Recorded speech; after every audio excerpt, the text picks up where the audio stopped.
Така, сега ще направим рикота. За целта имаме от сиренето 3 литра цвик, който съхранихме в хладилник, сол и оцет. Класиката е сол и лимон. Оцетът върши същата работа и го предпочитам, защото харесвам неговия вкус.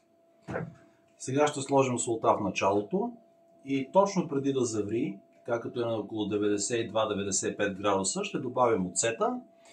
Ще го държиме около няколко минути, до 5 минути на котлона на бавен огън и след което ще охладим цялата течност и ще имаме, така ще се отделят протеините и като ги прецедим ще имаме перфектна рикота. Да започнем. Сега имаме 3 литра. Трябва да премерим по 2-3 грама на литър. Аз съм в случая максималист и ще го направя по 3. Оцета трябва да бъде 10-15 на литър, аз ще сложа 15. Ще имаме ако е по-малко, то ще се получи, ще имаме по-кремообразна рикота с по-мек облечен вкус. В случая ще направим по-твърда, по-като крема сирене ще стои.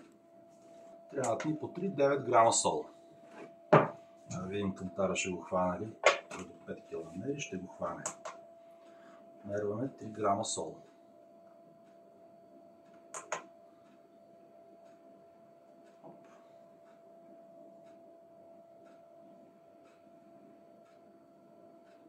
Готово. Сега слагаме го да завари.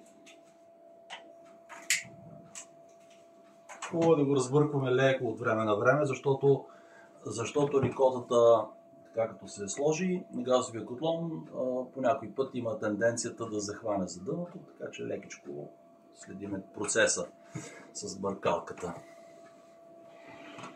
Разбъркваме леко, обираме дъното, и така проверяваме, нищо не е залепнало, но да сме сигурни. Вече се чува леко как почва да кръкри. Така, проверяваме дъното.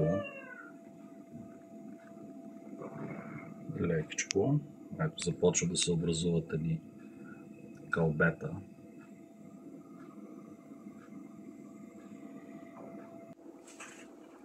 Така, получи се една пухкава пяна отгоре.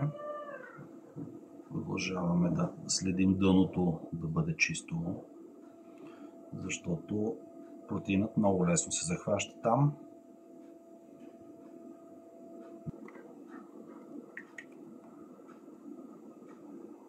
...91. Добавяме оцета. Разбъркваме. Не е нужно да го разбиваме, просто да е разбъркано.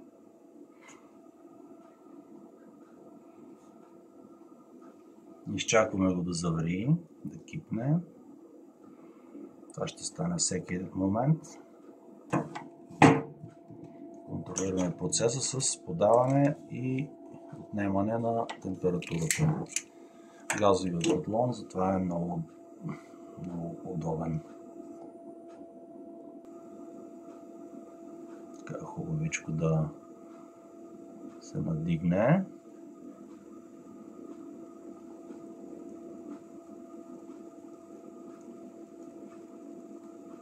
И правиме стоп. Покриваме с капака и изчакваме да се охлади.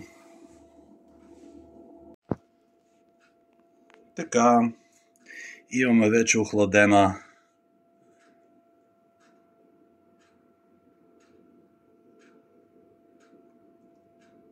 сурватка.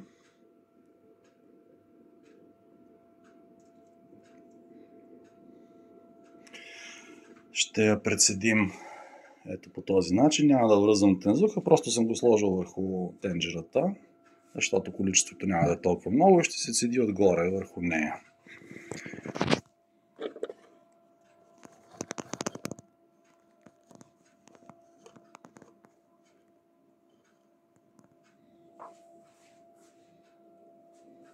Прецеждаме ето така.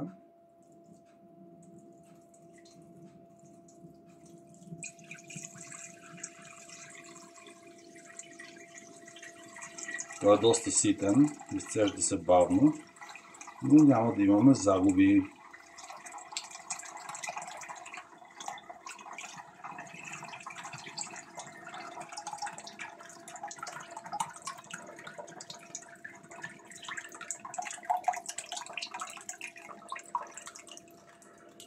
Оп.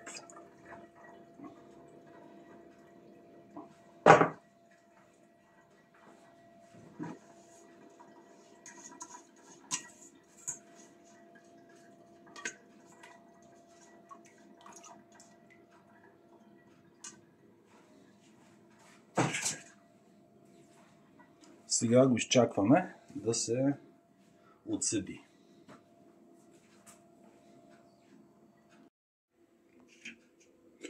Процесът върви.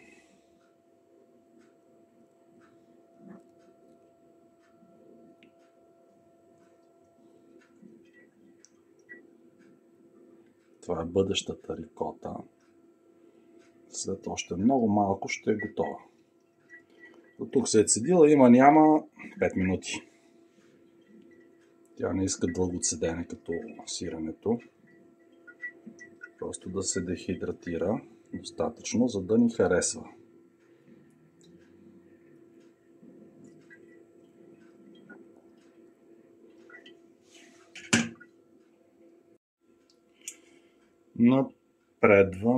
Напредваме. Суроватъчен протеин. Любимо нещо за бодибилдърите. Бодибилдър, човек, който строи тяло. Варов разтвор за строителите на телата си. Да, направо не варов разтвора, цимент.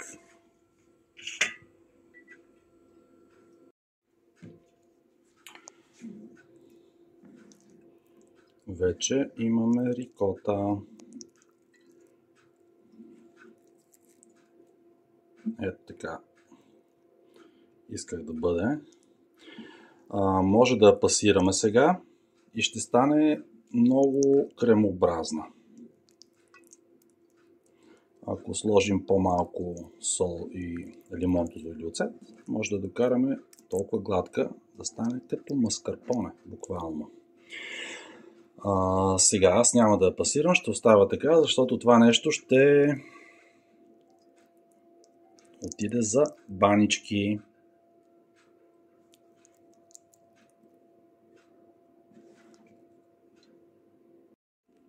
От 5 литра мляко извадихме 459 грама рикота. Чудна, чудесна.